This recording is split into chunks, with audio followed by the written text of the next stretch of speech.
নমস্কাৰ আপোনালোক সকলোকে পুনৰবাৰ আপোন চৰ্চৰ অন্য এটা ভিডিঅ' লৈ স্বাগতম জনাইছো। আমাৰ ভাৰতবৰ্ষত আকৌ নতুনকৈ প্ৰৱৰ্তন হ'ব 500 টকীয়া আৰু 100 টকীয়া পইচা। 500 আৰু 100 টকীয়া নতুন পইচা আমাৰ ভাৰতবৰ্ষত আকৌ প্ৰৱৰ্তন হ'ব। ৰিজাৰ্ভ বেংকে আকৌ মুকলি কৰিব নতুনকৈ 500 টকীয়া আৰু 100 টকীয়া পইচা। এতিয়া পূৰ্বৰ পৰাই যিবিলাক নেকি 500 আৰু 100 টকী পইচা চলি আছে সেই পইচাসমূহ কি হ'ব, কিয়নো ইয়াৰ পূৰ্বে যেতিয়াই নেকি ডিমনিটাইজ হৈছিলে তেতিয়া পুৰণা যিবিলাক নেকি 500 টকীয়া 1000 টকীয়া আছিলে সেইবিলাক বেন কৰি দিছিলে। নতুন 500 টকীয়া 2000 টকীয়া 100 টকীয়া উলিয়াইছিলে।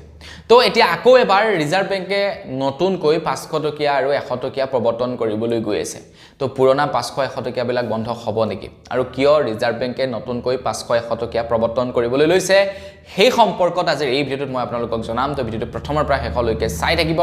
মই শ্ৰী পাঞ্জল গগৈ, আপোনালোকে চাই আছে আপোন চৰ্চ। আহক আৰম্ভ কৰোঁ আজিৰ ভিডিঅ'। ৰিজাৰ্ভ বেংকৰ ফালৰ পৰা নতুনকৈ 500 টকীয়া আৰু 100 টকীয়া প্ৰৱৰ্তন কৰাৰ কিছু কাৰণ আছে।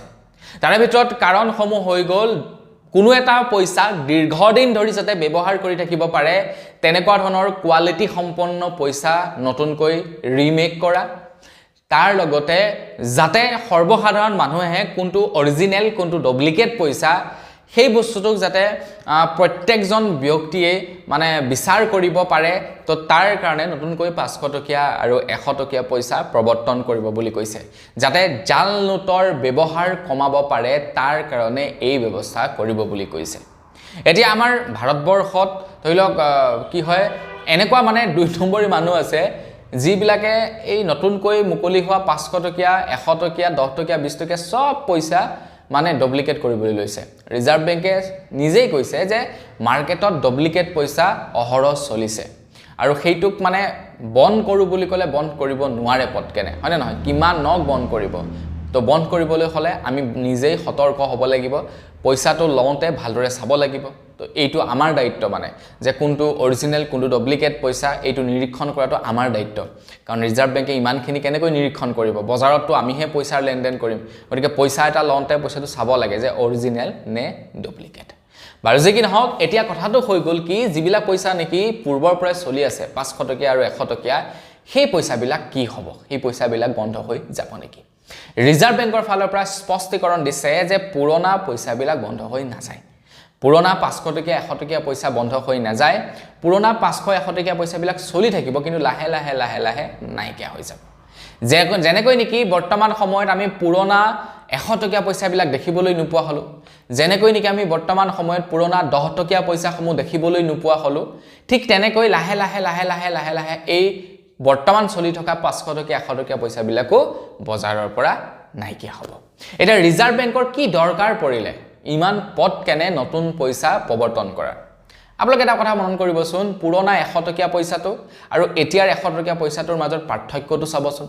পুৰণা 100 টকীয়া পইচা এতিয়াও নতুন হৈ আছে মানুহৰ হাতত, কিন্তু নতুন 100 টকীয়া পইচা ধাৰ্য্যা উৰি গৈছে। পুৰণা 10 টকীয়া পইচা এতিয়াও নতুন হৈ আছে মানুহৰ ওচৰত, কিন্তু সেই 16 চনত ওলোৱা 10 টকীয়া পইচাটো ধাৰ্য্যা উৰি গৈছে।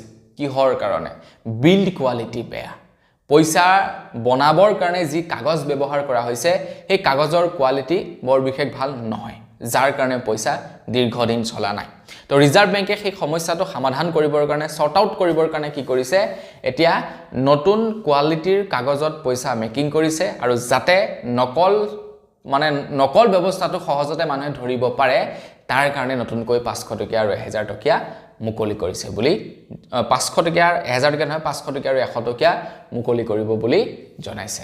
গতিকে সোনকালে আপোনালোকে বজাৰত নতুন 500 টকীয়া আৰু 100 টকীয়া পইচা দেখিবলৈ পাব। তো বন্ধুসকল, বছ আপোনালোকক ইয়াৰে সুবিধালৈ আকৌ কিছু লোকে ঠগ প্ৰবঞ্চনা কৰিবলৈ আহিবও পাৰে, গতিকে সাৱধান। কিন্তু নতুন পইচা ওলালে বুলি পুৰণা পইচা বন্ধ হৈ নাযায়। তো আজিৰ ভিডিঅ'ত ইমানেই। পুনৰ এটা ভিডিঅ'ত সকলোকে লগ পোৱাৰ আশা দিলে বিদায় মাগিছোঁ। ধন্যবাদ। জয় অসম।